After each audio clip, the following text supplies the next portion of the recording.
Hello, today is August 15th, 2023, and today is the day of St. Mary's Day. So I thought of talking about building for St. Mary, and I will show some churches, cathedrals, and chapels that were built specifically for the Mother of Christ. We begin with St. Mary Cathedral in Tokyo by Kenzo Tange, and I think it is a remarkable building. And we receive a letter, not a letter, sorry, a lesson on architecture, Christianity from someone from Japan, and one of the most important architects of Japan and of the world. This is a building which is not sweetly and conveniently caressing the believer, but it's a raw building, it's a rough building, it's a geometrical cave, and I think its power of persuasion is in direct proportion with its primal form of expression. I only wish, they would build in a similar way here. Unfortunately, in this country, the way churches and cathedrals are built are in total opposition to what we look at here in Japan.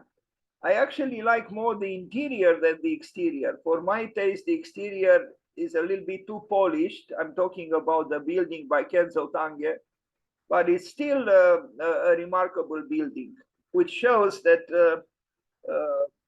there is no contradiction or no possible contradiction between modernity and church building.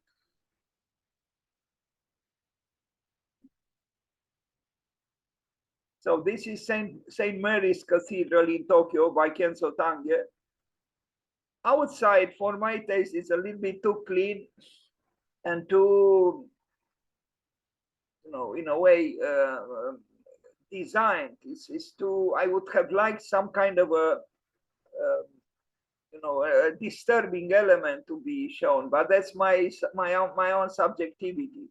Inside, though, I mean, yes, the building is explicitly a church or a cathedral, maybe too explicitly in a way, if I can say something like this. But the interior is inspiring, I think, because it's evoking that austerity, which I think is necessary even when assuming the journey towards the sacred.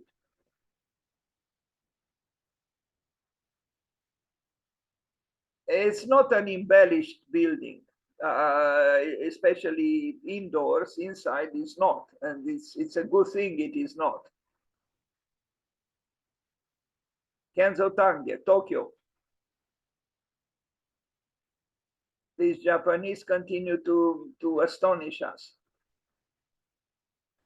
And the play of light on the rough surfaces of concrete, exposed concrete, continuously changing, are showing themselves.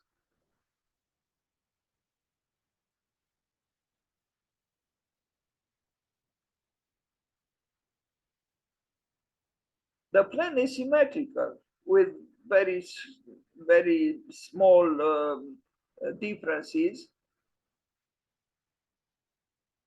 I keep mentioning Bruno Zevi, who said that modern architecture should not be in any way symmetrical. Well, I understand Bruno Zevi, but at the same time, there were some very powerful buildings symmetrically built and modern as well.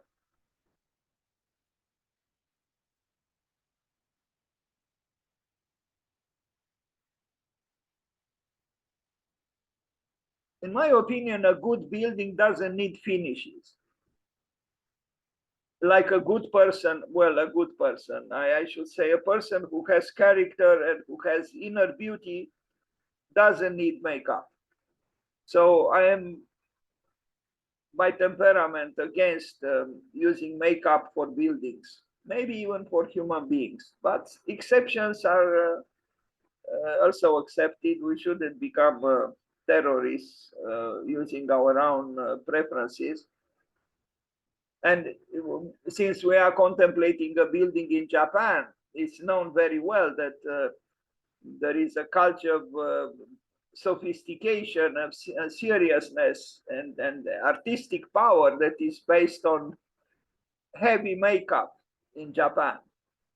I mean, even the employment of a mask, the mask itself could be very beneficial to transmitting a message, aesthetical and even ethical.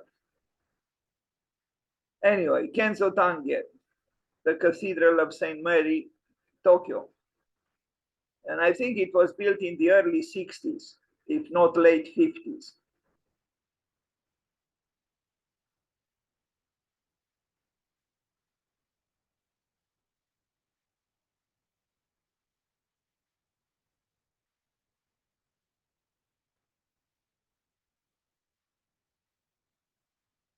Now, the Cathedral of St. Mary of the Assumption by Pietro Belluschi and Pierluigi Nervi.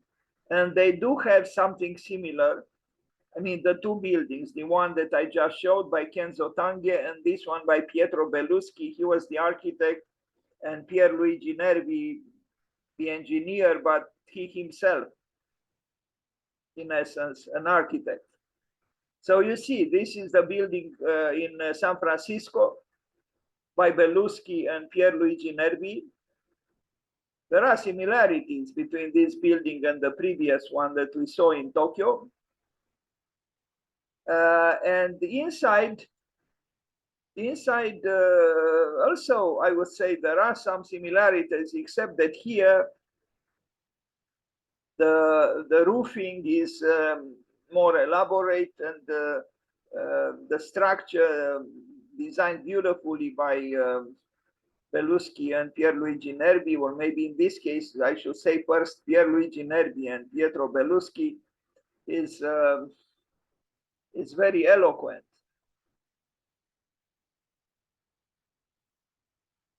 So from Tokyo, we are now in the United States, in San Francisco.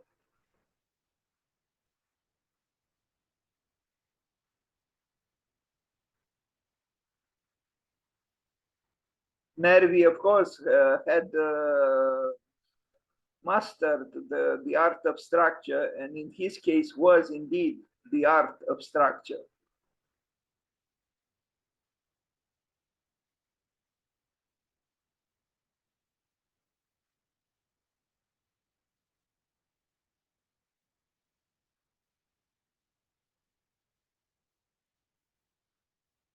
I mean, you look at the concrete work, the exposed concrete work, and it's almost sensuous, or sensual.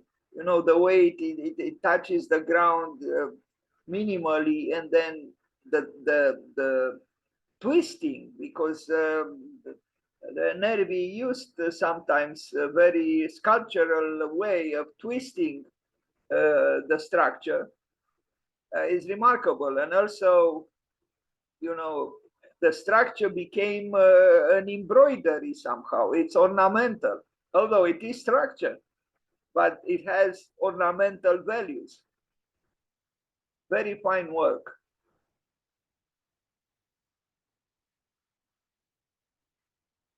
And the sensuousness that I mentioned can be perceived also outside, if we contemplate particularly the top part of the building.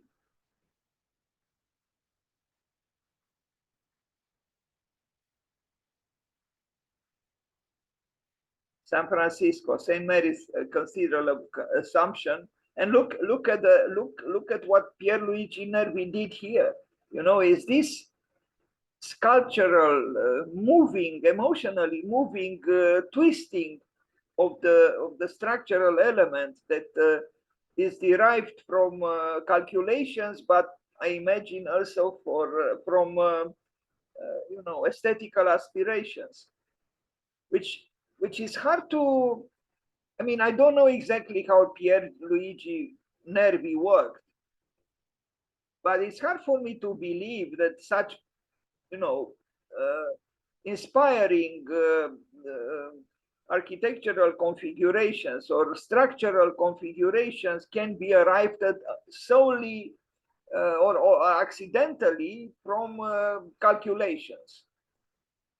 There must have been also somehow, somewhere there, an aesthetical will at work, but this would be in contradiction with what an engineer is supposed to do. So I don't know.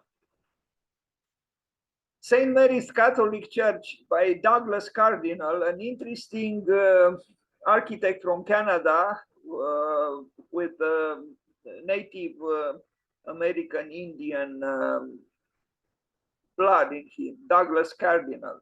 And this is an exceptional building, St. Mary Catholic Church in St. Albert, Alberta, in Canada. Here it is. Maybe that ancestry, the Native American Indian, had a role in this.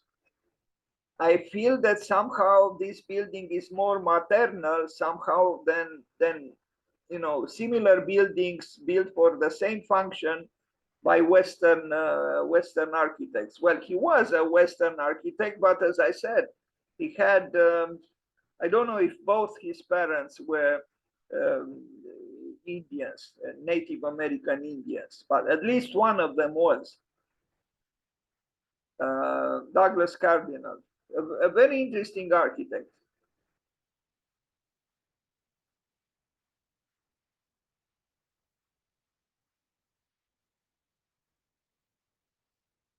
So very different the building from Kenzo Tange and Pierluigi Nervi and Pietro Belluschi.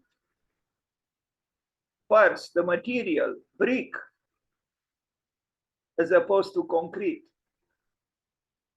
So earthiness, because it's possible that Frank Lloyd Wright was correct when he described concrete as a conglomerate, while the brick is not a conglomerate. A great building by Douglas Cardinal, dedicated to St. Mary.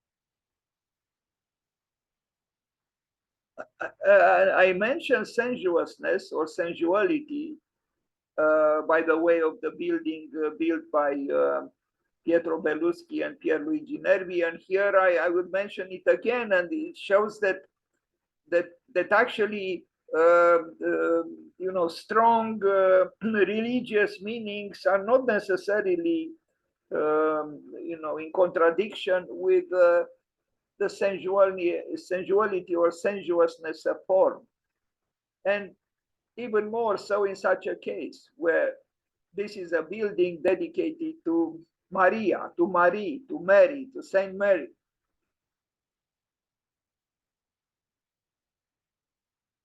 By the way of Saint Mary, I discovered 2 or 3 days ago that there is actually a school of architecture that is the college is called Marianne College of Architecture and I think Urban Planning.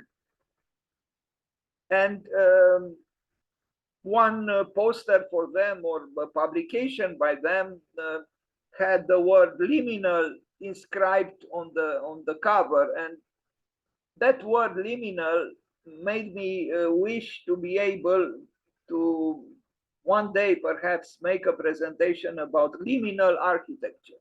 What is liminal? Liminal is, I think, is referring in this case, in the case of Maria, Mary, the mother of Christ, to the double status in a way. You know, she gave birth to Christ, but she was a virgin. So liminal expresses that's oxymoronic condition where you are actually with your feet on both sides of a threshold. So I think the subject of a liminal architecture is very potent and is very attractive. You know, a liminal architecture, maybe all good architecture is or should be liminal. I mean, other people use other words, you know, like porosity, for example, that Stephen Hall uses. Porosity also refers to a liminal condition because you have a separation, you have a wall, but through porosity, you have that wall not just separating, but also uniting. So it's both separation and you know, the act of bringing together through porosity. A liminal architecture does, in essence, something like this: to be on the threshold or to be simultaneously on both sides of a threshold. A liminal architecture. I truly believe all good architecture is or could be or should be liminal. Maybe, you know, the schools of architecture in the world should attempt to teach just this: how to make a liminal architecture.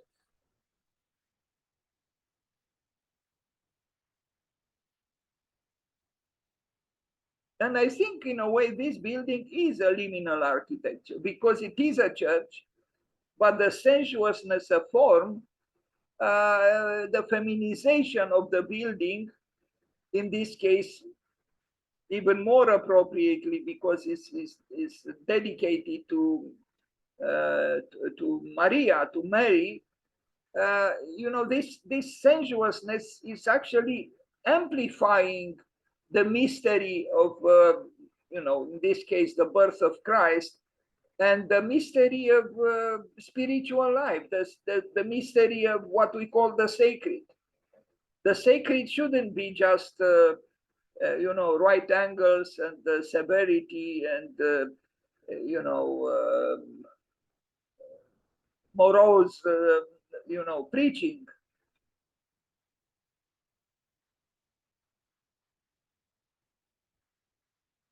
Now, St. Mary's Church in Peterborough, this is, I think, in Great Britain. It's a building that I discovered meandering through, you know, other buildings dedicated to Mary. This is more modest, but modesty itself could be a quality in architecture.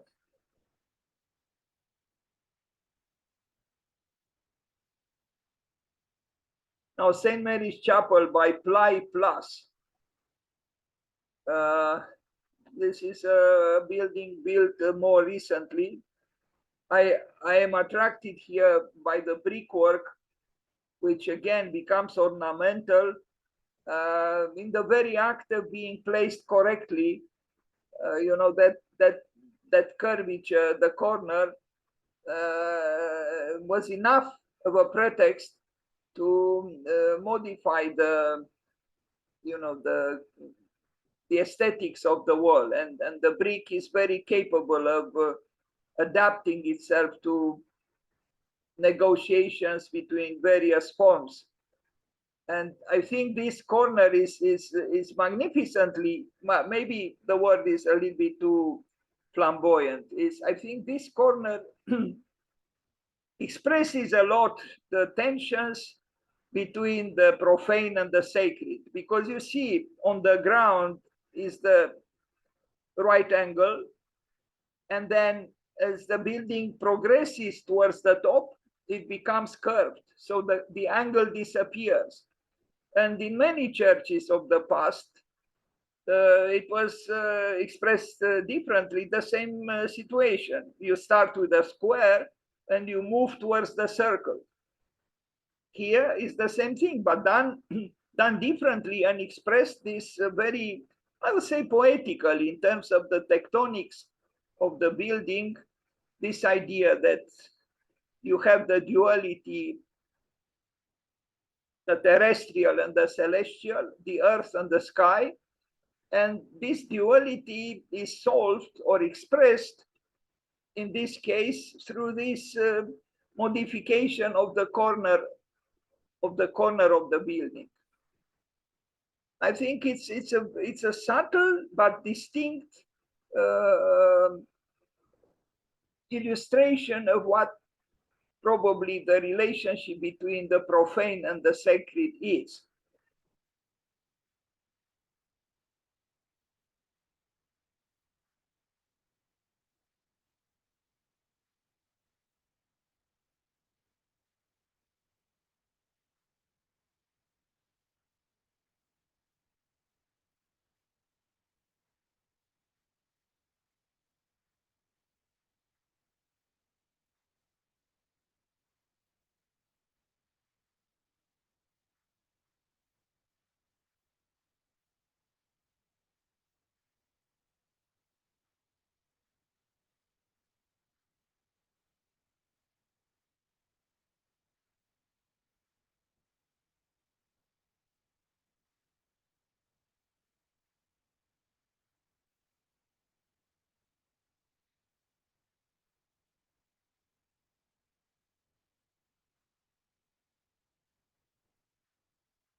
And there is some sensuousness here too, or sensuality, if you look at the ceiling.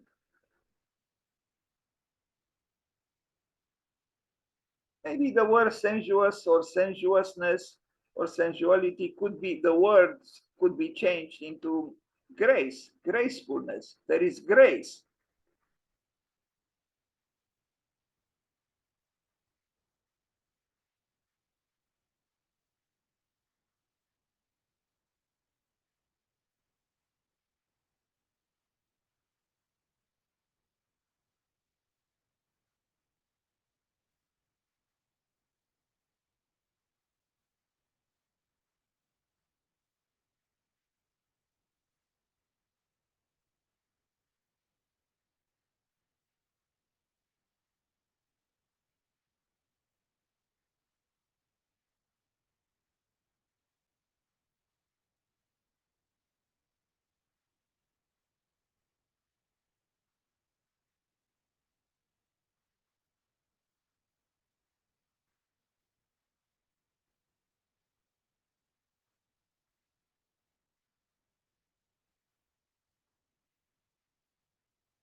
And the otherness of the function of such a building is shown through the way it is articulated aesthetically.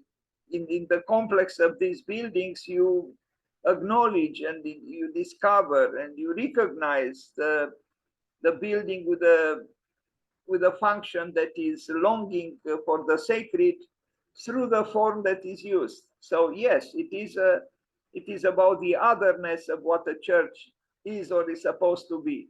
Now we arrive at this famous building by Le Corbusier, Notre Dame du Haut, at Ronchamp. And although the author was always and is and will always be Le Corbusier, I did find, I don't have an image here, but I have it in another presentation, where someone thought of drawing two circles that intersect or overlap. On one was written Le Corbusier, and on the other one was written Yanis Xenakis, and in the vesica of their intersection was written Ronchamp. Someone in this world thought that apparently Yanis Xenakis had an influence on the making of this building, because Le Corbusier didn't really work in this way at all. The Ronchamp was a total surprise in his oeuvre. I don't know if this is true, but it is true that Yanis Xenakis, who worked for many years for Le Corbusier, did have an impact, and particularly in the Philips Pavilion that the office of Le Corbusier built in Brussels, I don't know, 1958 or 1955, something like this. But let's look again at this famous building, which intrigued me when I visited it. I will explain in what way it intrigued me. The southern wall, which is here, and which is different from all the other walls, and I asked myself why. This is, you know, from the back, so to speak, the northern elevation, which has itself a lot of interest, architectural interest. When I visited it, I wasn't really so, you know, emotional or so, I don't know, moved by the building. Maybe because it was, I don't know, refurbished, repainted. It looked too clean and too new somehow. On the other hand, it's known that when you go to a certain destination where you expect a lot to happen, that could turn against you because your expectations are too high. And when you are confronted, so to speak, with what you arrive at, you might be a little bit disappointed. Here is a building by Renzo Piano for tourists. And here is also a building by Le Corbusier for the monks. And of course, this is Ronchamp, the chapel. And we're looking at the plan. I will tell you what I felt when I visited this famous chapel. Being inside, I couldn't avoid interpreting the writing on the stained glass windows, which populate, you know, the southern wall. But please notice again. In fact, I have another picture. You see even better here how different this southern wall is from all the other walls of the chapel. Now, why did Le Corbusier make this wall in this way? And this is the southern wall. It's oriented towards the south. Now, what I felt when I was inside the chapel was this. I had a feeling because on the stained glass windows, Le Corbusier inscribed an imagined dialogue between him and Mary, the mother of Christ. But I felt there was a level of intimacy in the way he articulated what had to say. There are just a few words, it's not an ample dialogue, but I had the feeling, this is what I felt then, that he was mysteriously and maybe even inadequately too intimate with the mother of Christ. The way he called her Marie, you know, he was telling Marie certain things or asking Marie certain things. This was my first perception. That's how I perceived that Le Corbusier was slightly too intimate with the mother of Christ. And only years later, I came across an article on the web which commented on the fact that it's possible that this building, unconsciously perhaps, but we do not know, but unconsciously perhaps was also dedicated to his own mother, Le Corbusier's mother, whose name was also Marie. So this is very interesting because I think this building, it's very possible, perhaps unconsciously, was designed by Le Corbusier, not just for the mother of Christ, but for his own mother, whom he adored. Le Corbusier adored his mother, and in fact, I read various texts about this. All his struggles in architecture and art and culture in general were meant, in fact, for winning the attention of his mother, who apparently neglected him. He had a brother, and his mother apparently had more affection for his brother than for Le Corbusier. So Le Corbusier, frustrated and adoring his mother, did everything to attract her attention, her affection, to win her heart, so to speak, to win her affection. So maybe my intuition then, or my perception, or foggy as it was when I was inside the chapel, was not totally incorrect. Maybe, and I imagine unconsciously, Le Corbusier thought of his mother when he was building his chapel, this chapel for Christ's mother. But then I asked myself, why is this wall thick as it is? Because you can see, it's at the bottom is probably even thicker than 3 meters or over 2.5 meters thick. It's a fortress wall which separates the source of light, meaning the sunlight, from the inside of the building. Exactly there where the building is touched by the most rich and convincing light, at south, he opposes the thickest wall, and then the windows, the openings in the wall are like in a fortress. I call this southern wall of Ronchamp the medieval wall of Ronchamp. This is a medieval wall. The others are not, but this one is. When I look at these openings into the wall, I think of what Louis Kahn said when he commented that in the past, a certain remote past, the walls were very thick and the windows were receptacles of light. They were narrow. They were narrow and with the geometry that can be seen even here for defense reasons. The light was trying hard to pierce the wall, and in that transitional space between the inside and the outside, in the thick wall, light found its corporeality, its physicality. At that very junction between the inside and the outside. I would say that this is an example of a liminal architecture. But if we psychoanalyze this wall, and I am tempted to do so with all the risks, I am tempted to interpret it in this way. Here we have 2 sons, S-O-N-S, 2 sons and 2 mothers. Marie, the mother of Christ, Christ being the son, and Marie, the mother of Le Corbusier being the son. I know, I read about it, that Le Corbusier had, frustrated as it was, very intense adoration of his mother. And what if we interpret this wall as some kind of a architectural device that separated the mother from the child?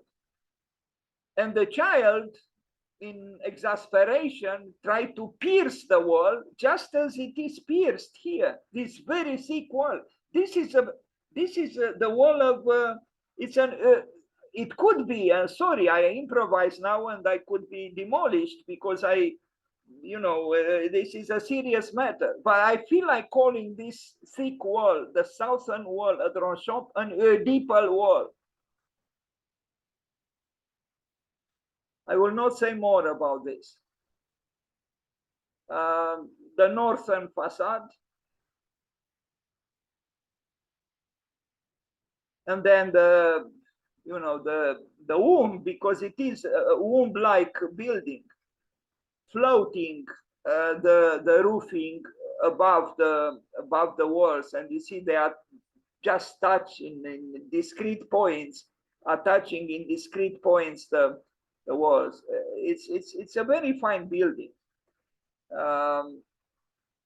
One of these windows on which Le Corbusier inscribed his dialogue with, imagined dialogue with Christ's mother with Marie, Saint Marie, was broken. I saw on the news someone entered into the building by breaking one of these windows. I think this one, actually, which has a moon drawn on it. He designed, I mean, artistically, he created these stained glass windows, Le Corbusier.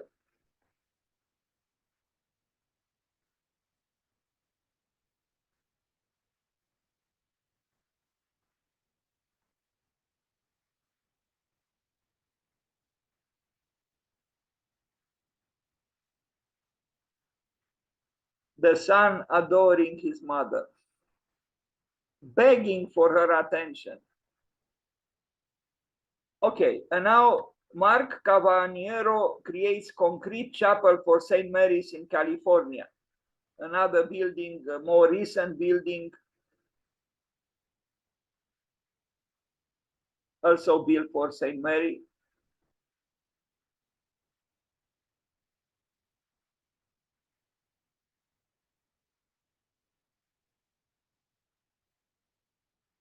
Not much psychoanalysis here is needed, I think.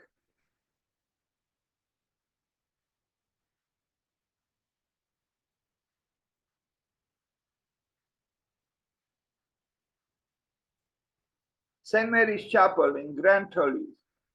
This is an older building which I like for its supreme simplicity, and I think is very effective and very moving, exactly because it's almost a no architecture, ground zero architecture. Not bad. I don't know when it was built, but also dedicated to Saint Mary. Inside there is more. It's not any longer, you know, the volume zero of architecture. Maybe volume one or volume two, but it's still a moving building, and I regret I don't know when it was built.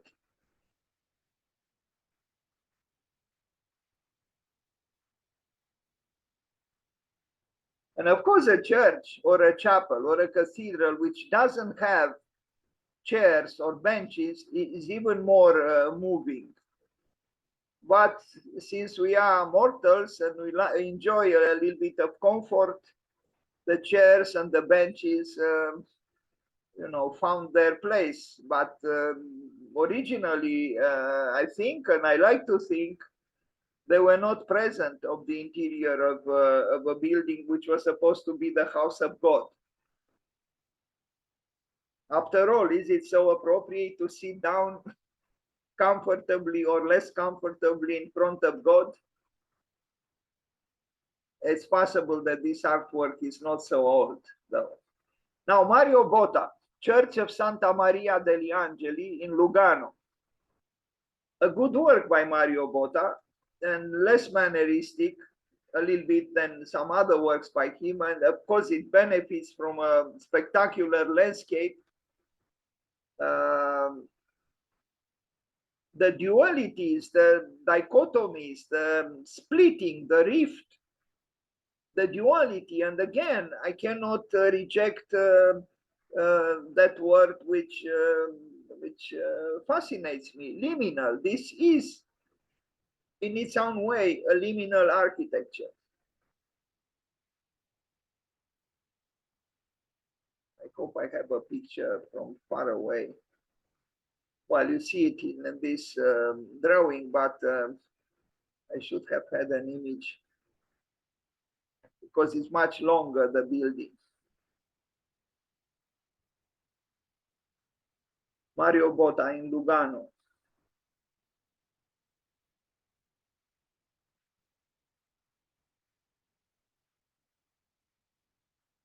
Mario Botta did a few interesting buildings, but was always less convincing than Louis Kahn, because sometimes he repeated himself. But I think in this building he achieves a certain level of I don't know how to describe it. He's moving beyond himself, so to speak, to an extent, although you recognize that this might be a Mario Botta building. But I think exactly this duality, you know, this two-ness makes it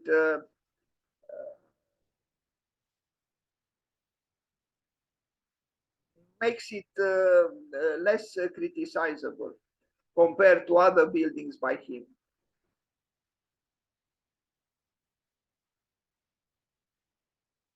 Unfortunately, I do not know how to interpret the graphic work or the pictorial work on the ceiling or the roof, but even the art is integrated very well in the building.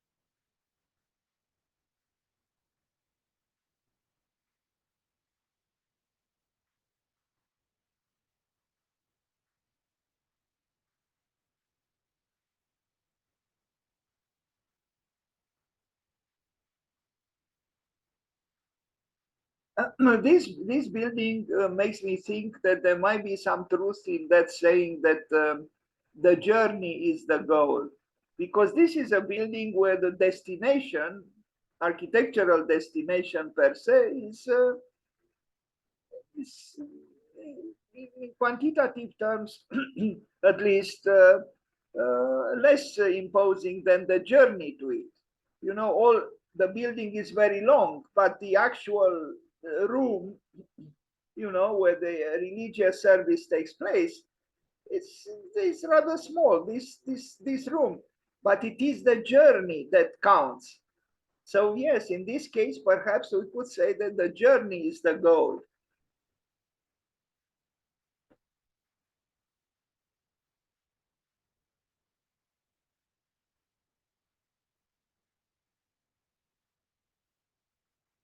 This is one of the better works by Mario Botta.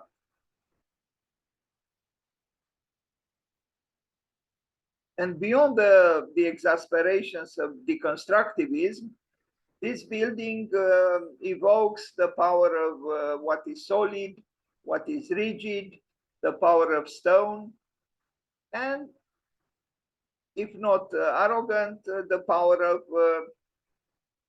belief, of conviction, as opposed to Hamletian or not Hamletian doubting.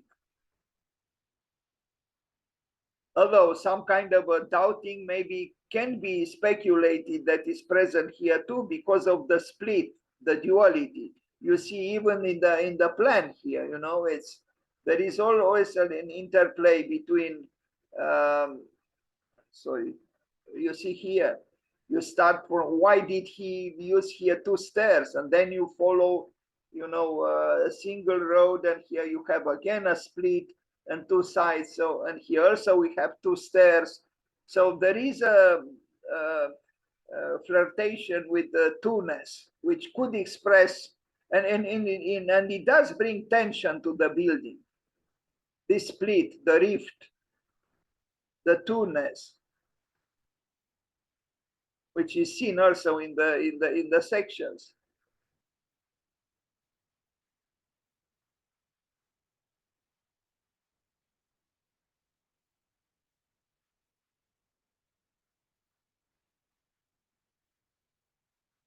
It's interesting how he placed this cross here. You know, he didn't place it. I mean, the section is perfectly symmetrical, but he didn't place the cross exactly in the middle of the building, but a little bit off. Then you see here as well. So it's another, you know, tentative betrayal of a totally assumed certitude.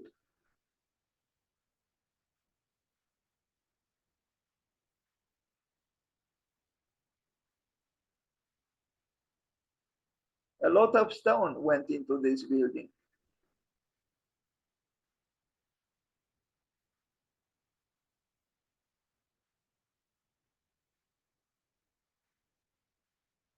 Yeah, for me too, this building as well could qualify for what I call a liminal architecture.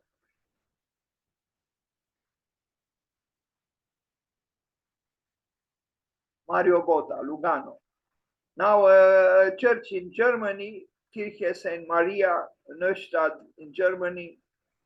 Germany built some remarkable, modest churches mid-century, mid-20th century.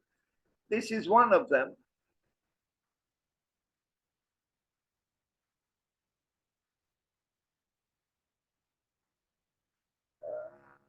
This one, I don't know where it is, if it is in Germany or Austria.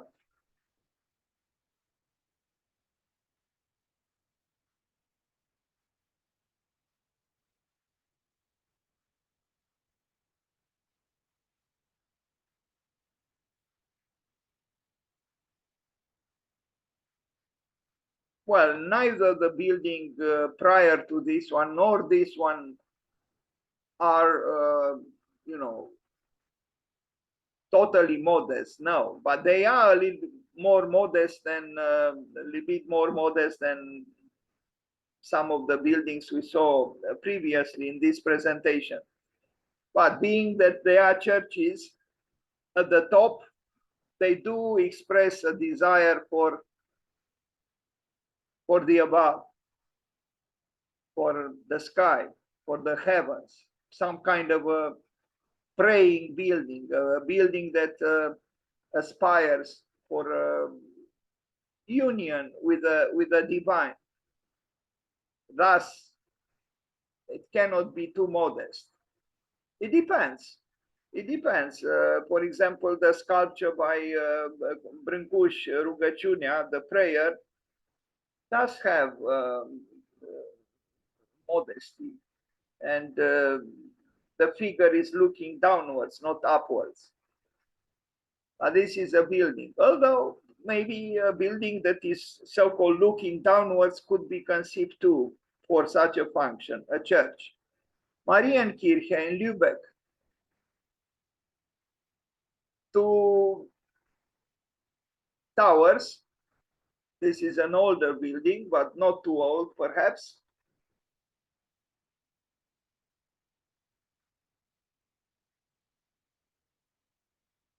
Refurbished.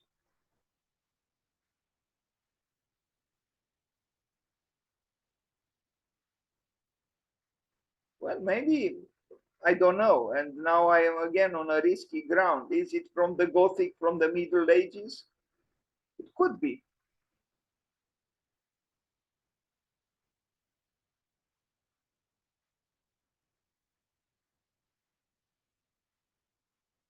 Now we arrive at, I think this is the last work I show today, and I could have shown other very, very moving buildings dedicated to Saint Mary. I end this presentation with the Couvent Saint Marie de La Tourette.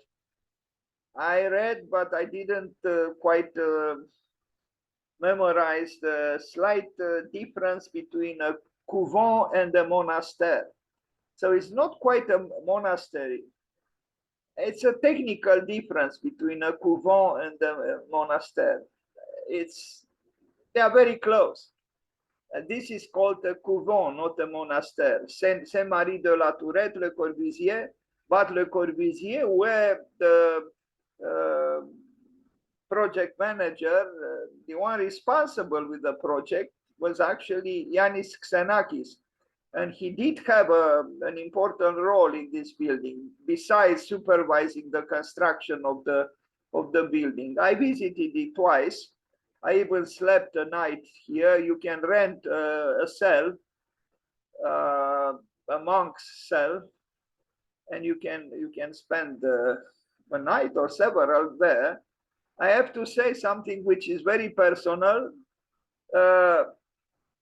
What moved me a lot in this building, besides the, let's see the plan, besides number 11, which is the the church itself, which is very, very beautiful and moving and dramatic, although it is rectangular. But the power of this room I actually didn't encounter at Ronchamp. Truly, here I had a more intense emotion than I had at Ronchamp in this. But what I want to say is, and this might surprise you, I was also moved, well, in a different way, and I hope I'm not hypocritical, in a lesser way, by the bathroom, the public bathroom that is here, because I took a shower when I told you I spent a night here, and this bathroom, I was never fascinated by bathrooms. I don't have you know, the mysticism of hygiene, as Friedrich Kiesler calls it, I never succumbed to. But the bathroom here at La Tourette fascinated me with its absolute simplicity. And I even thought that if I didn't have my eyes open, if I was blind, I could have known where to place my towel inside the shower room, I would have found my way to navigate through the technicalities of, you know, starting the water run and so on.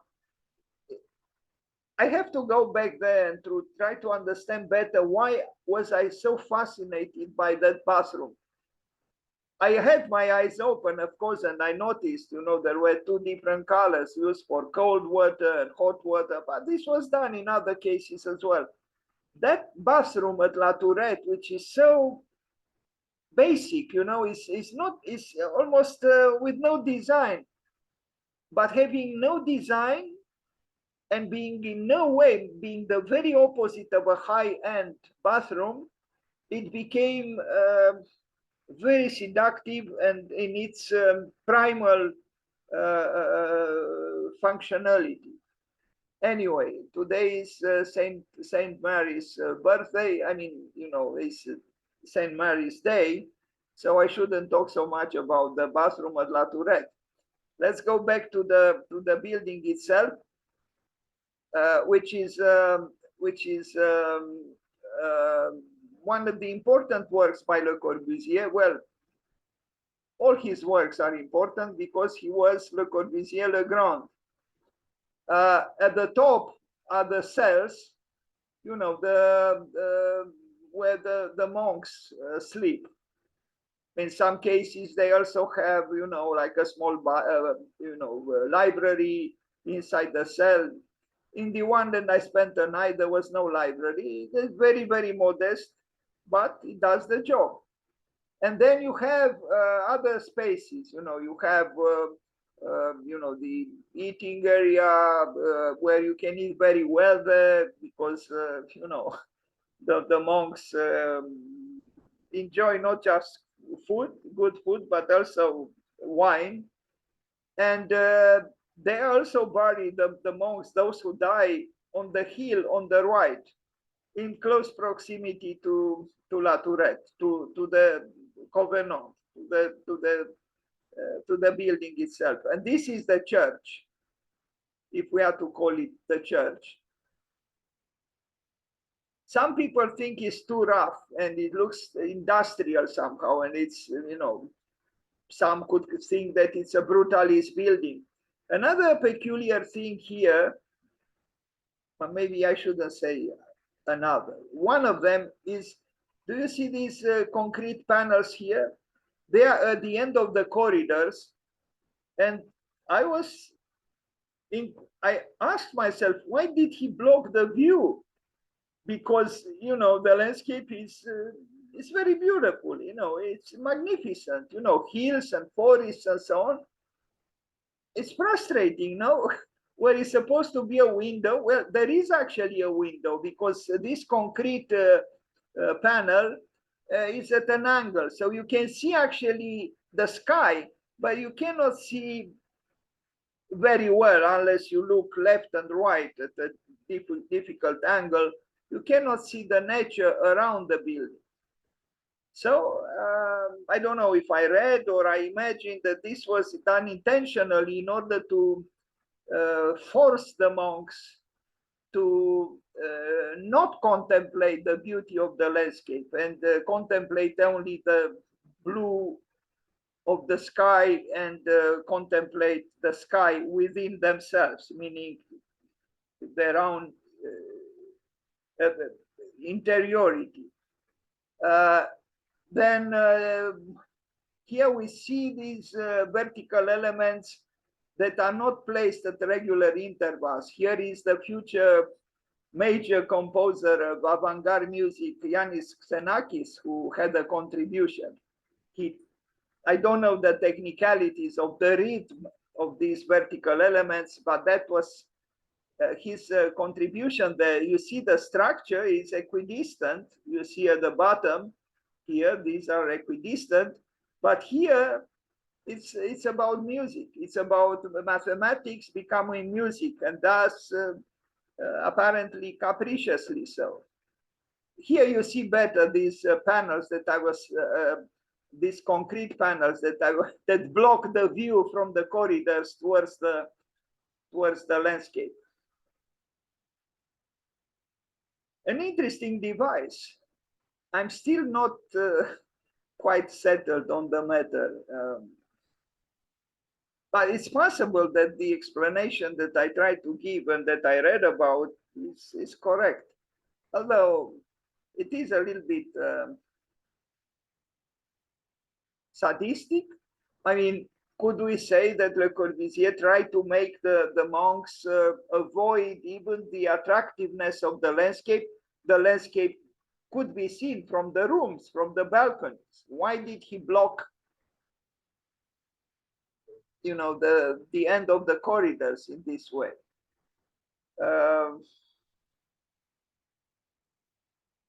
So we look at the plan. There is a small chapel here, the number 7. This is the impressive church itself, where the liturgical service takes place in all its complexities. Sometimes artists, modern artists, contemporary artists are invited to, you know, create an artwork to be placed within this large room.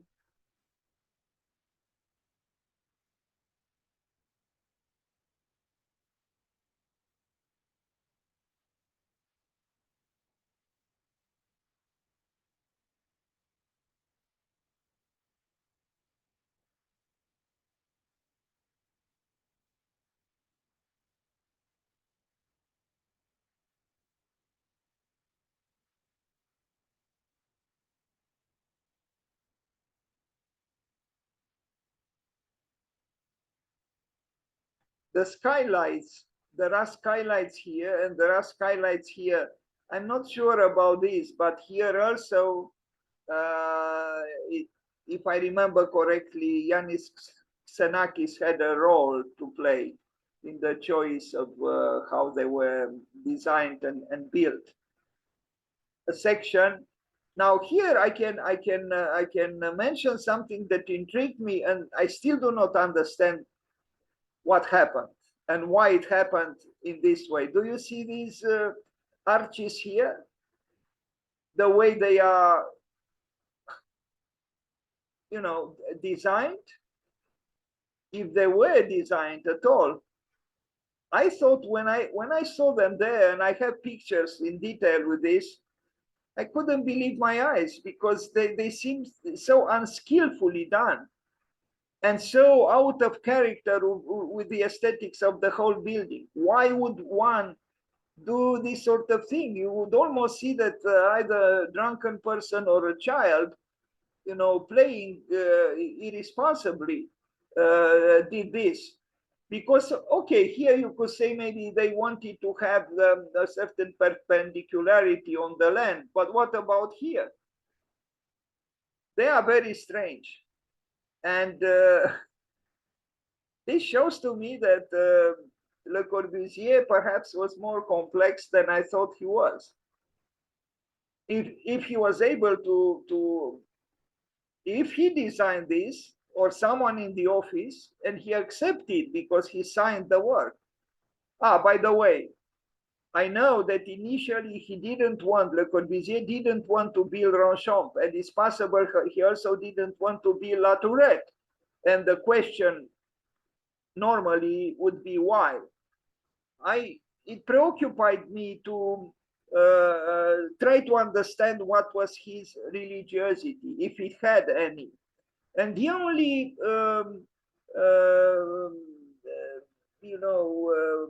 proof I found, if I am to call it a proof, is I found a picture once in a book or somewhere with the bedroom of Le Corbusier, but I don't know where it was because it wasn't in his apartment in Paris nor at Le Cabanon. And I saw a picture that had the appearance of being somehow religious above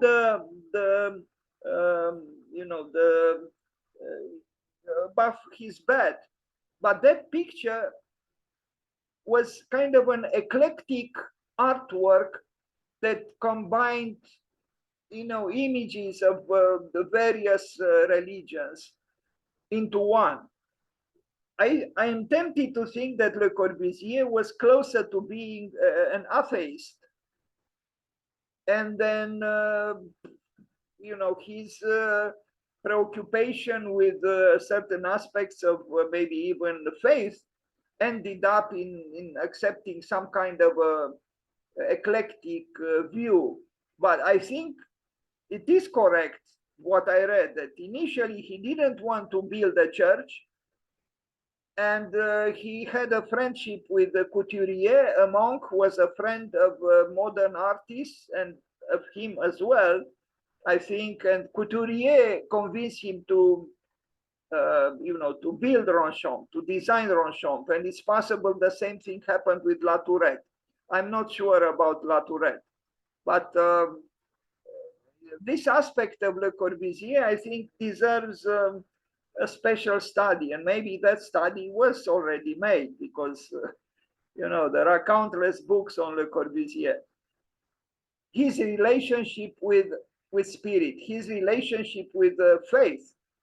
And by the way of his relationship with spirit, it has to be mentioned that his book, Le Poème de l'Angle Droit, apparently is an alchemical book, is an esoteric book.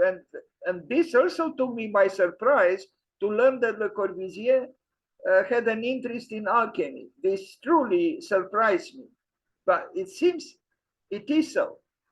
Anyway, back to La Tourette. Yes, this room, this large room, the church itself, La Tourette, moved me more than Notre Dame du Ronchamp. And I am not, a great admirer and advocate of rectangularity, but it's the proportions. I don't know. The magic of the space here within totally impressed me. This is the little chapel in the courtyard. Through here you enter the complex. There are some offices for tourists and so on.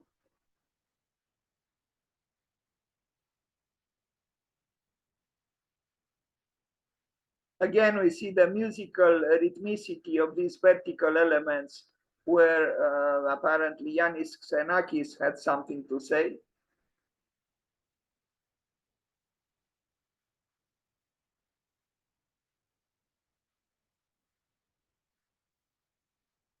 And this is the church.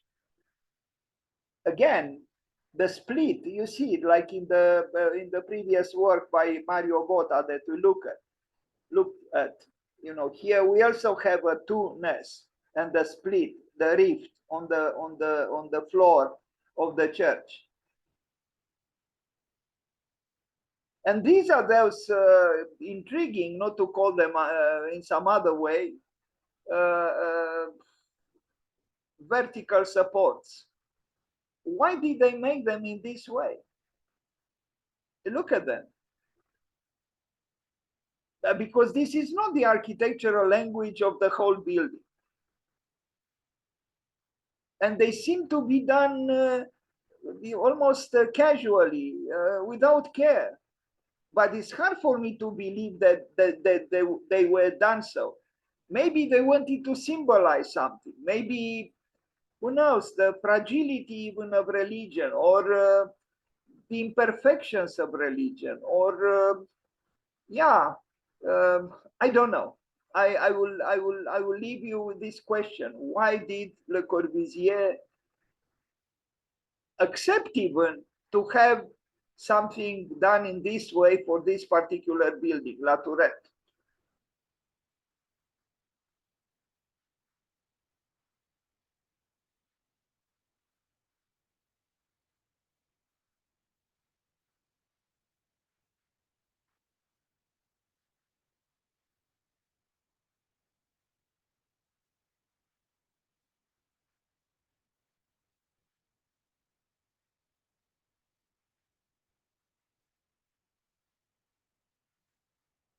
That's all. Thank you for being here today.